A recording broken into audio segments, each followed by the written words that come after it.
There were recently explosive protests outside of the Democratic National Committee headquarters in Washington, D.C., which is located right on Capitol Hill, where a bunch of youth leftist activists essentially criticized the DNC for its generally pro-Israel stance and for not wanting a ceasefire and a bunch of other grievances that the pro-Palestinian activist left has. Here's some clips.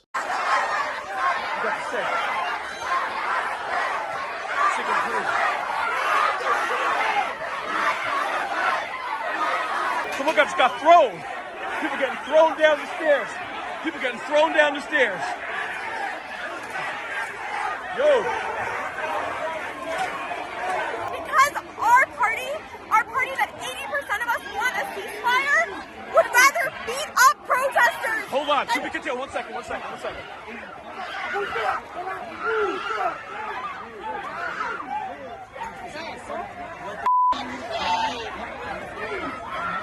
Now, when I saw these clips, I was a mixture of emotions. I was both disturbed, but I was also a little bit enlightened.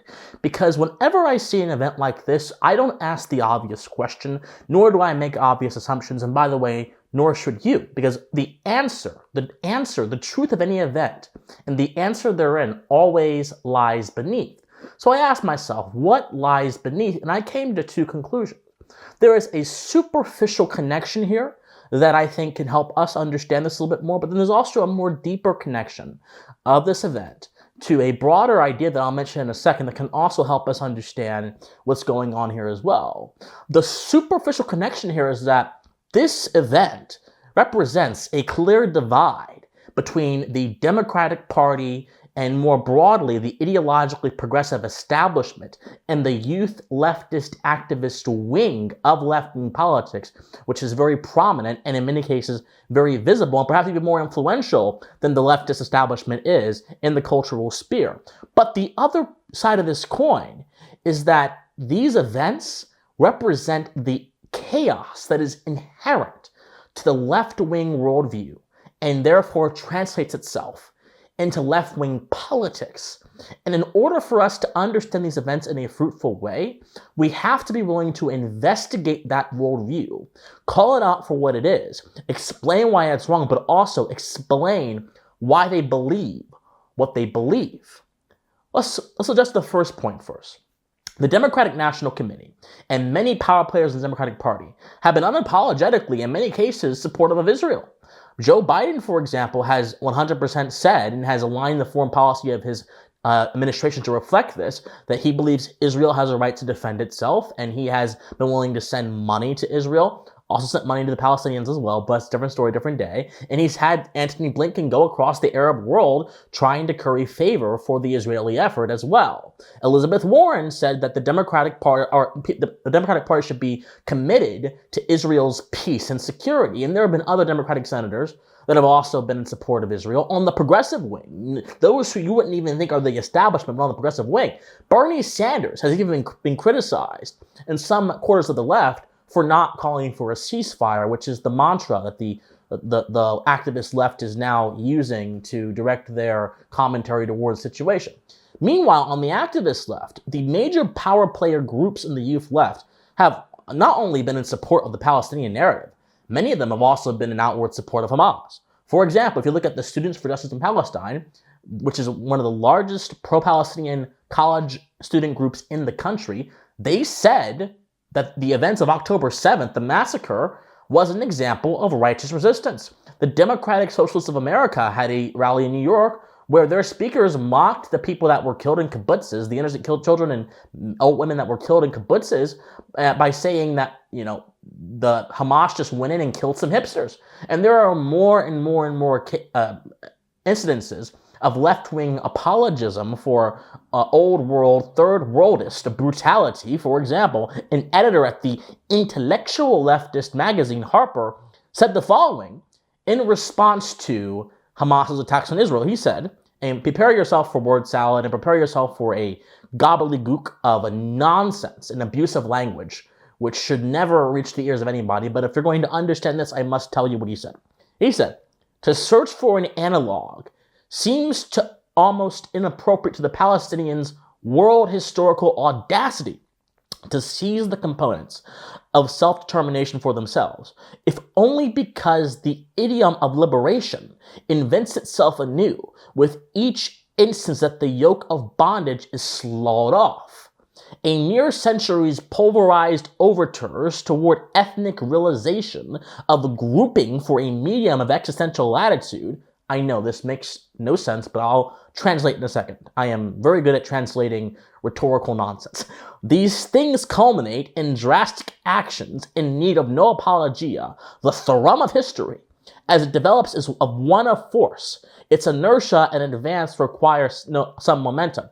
What this author is saying is that Hamas is justified, according to him, in killing innocent Jewish people because it is an act of liberation, and history is the overarching basis for this justification because history is the force that moves oppressed people, so to speak, towards liberation. This is Frantz Fanon, this is colonial theory, this is historical determinism, this is Hegel, this is all the bad left-leaning postmodernist ideas packaged into one statement presented as rhetorical and verbal throw-up, because that's what it is. So if we have an understanding that the activist left has been largely in support of the Palestinian narrative and also in support of Hamas, if we have an understanding that the activist left in many campuses across America have been driving hatred and violence towards Jewish students and other people who are pro-Israel or who just don't have as strong an opinion as them, if we have an understanding of these dynamics, we understand the overarching picture, but we don't understand what's actually occurring here. Because every action is preceded by an idea. Ideas precede accomplishment.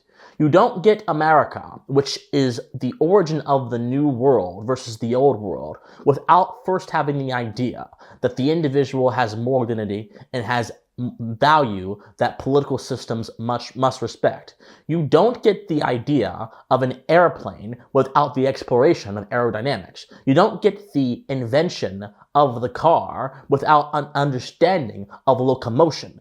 Everything in this world is produced as a result of an idea, including the chaos we saw in front of the DNC headquarters in Washington, D.C.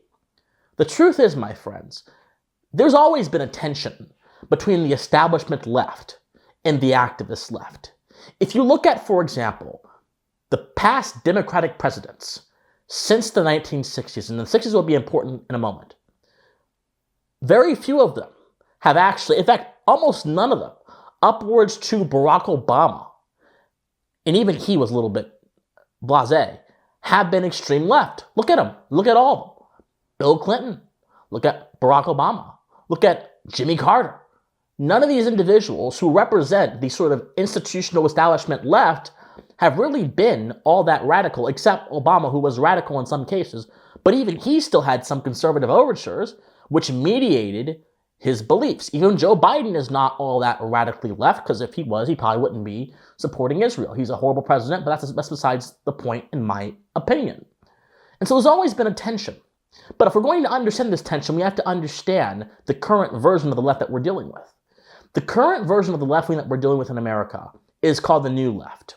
And there's this distinction between the old left and the new left.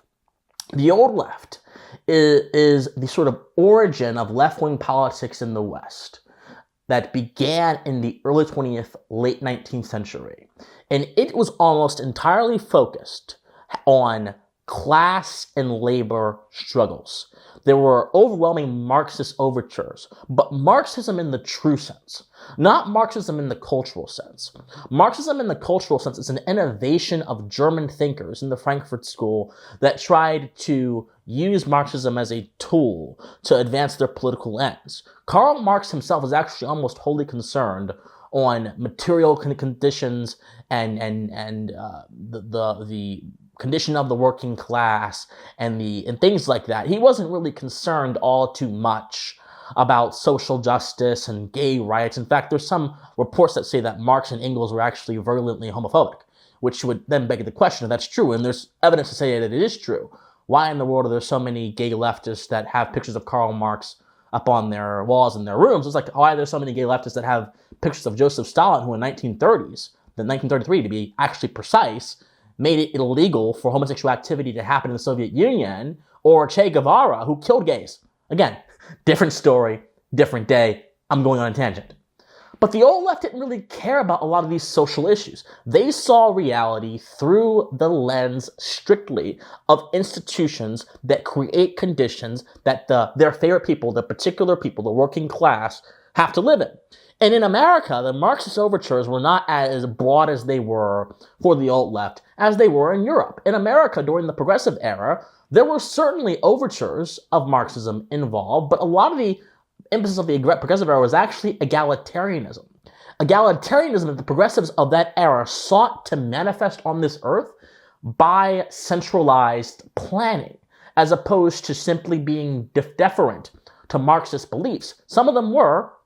Many of them were more so concerned about how can we improve the condition of man, particularly the downtrodden man, in society through governmental action.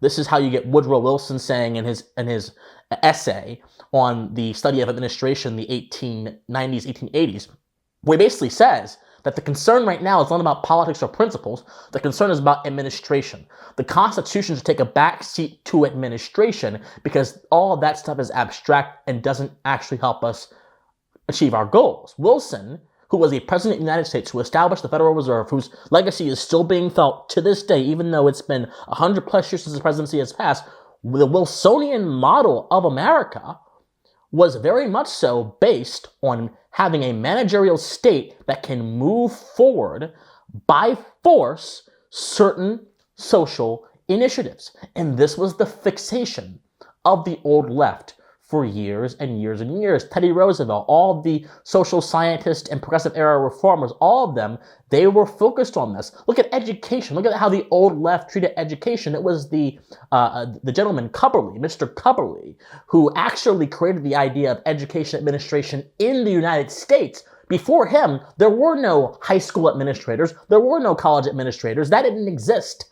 He came in and literally reinvented how we control and govern the internals of our education system. Cubberley said that the goal of education is to basically instill the values of the society, of the collective, into the children and mold them like automata to be pushed towards the ends that the common good demands. I'm paraphrasing, but that's what he said. John Dewey, another progressive era person, believed that. I'm going into this minutia because we have to understand the old left didn't care about gay rights. The old left didn't care about having ceasefires in foreign countries. The old left didn't care about abortion. The old left didn't care. The old left saw man as a being constructed by institutions, moved by material conditions, and controlled by force. And guess what?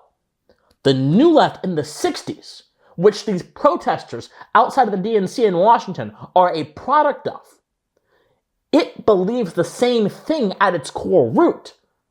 But the structure of the new left is much more worried about social justice, much more worried about gay rights and Palestinian liberation and queer liberation, all this stuff, much more worried about feminism and abortion, much more worried about indigenous peoples.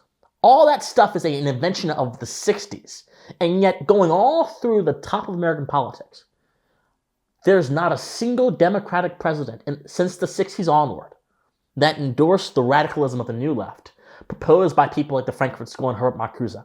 Because most of those people at the top in the establishment were dyed-in-the-wool, middle-of-the-road, centrist or conservatives like Bill Clinton. Bill Clinton was effectively an economic conservative that had some easygoing sort of left-wing tendencies, but not really. He's more left-wing now outside of his presidency than he ever was during his presidency. So if there's always been this tension, but the inherent chaos in left-wing politics goes back to its view of human nature.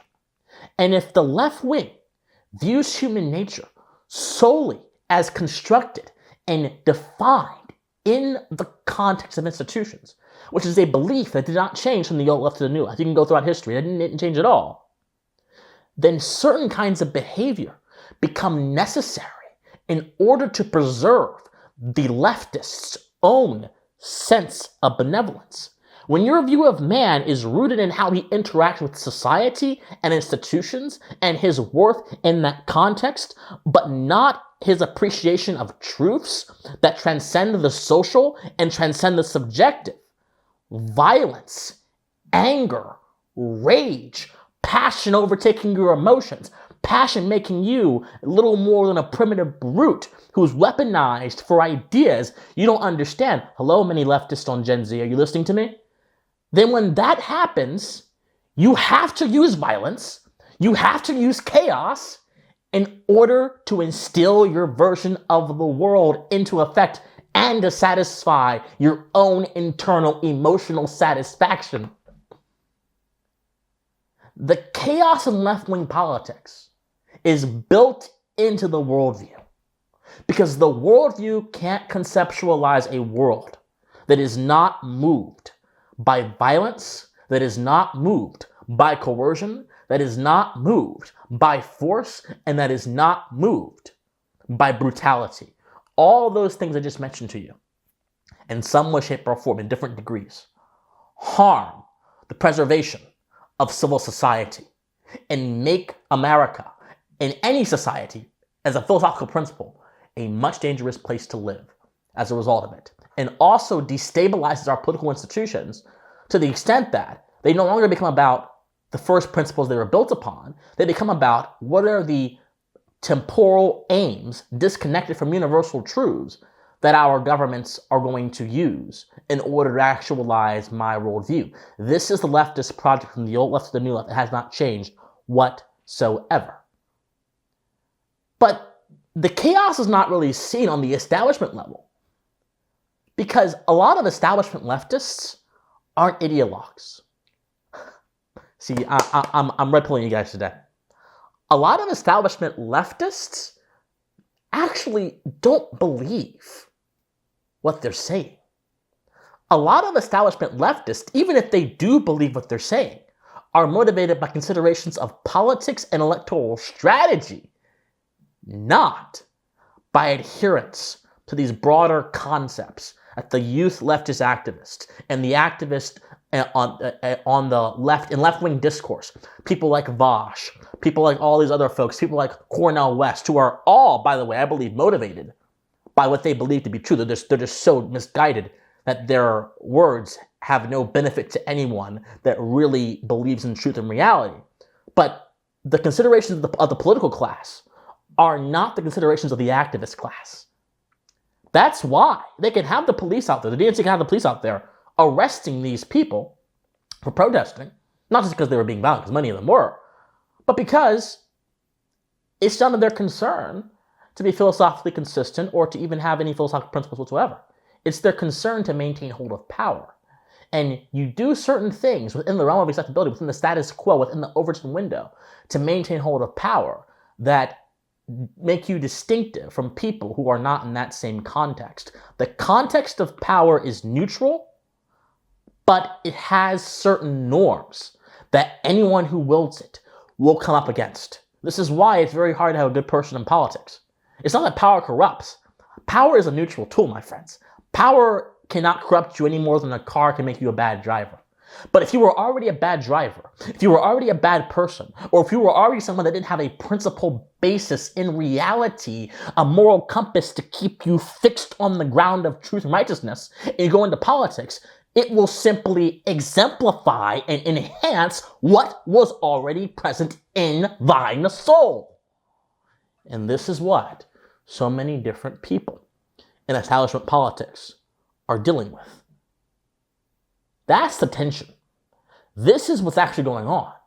People who simply point at these protesters and say, oh, they're a bunch of woke idiots, are people who have nothing to offer you. There's something going on that's so much deeper. It's a feature, not a bug, of the left-wing worldview. And by understanding how these people think, by understanding the political power dynamics at play here, and also by understanding how those two things manifest in reality, those of us who are apologists for common sense, who are good-natured, who believe in reason as a value, who believe in natural law individualism, who are conservatives, those of us on the right can actually mount a defense against the civilizational curse that is a left-wing worldview and prevent its chaos from spreading into our society beyond the corridors of its own internal space.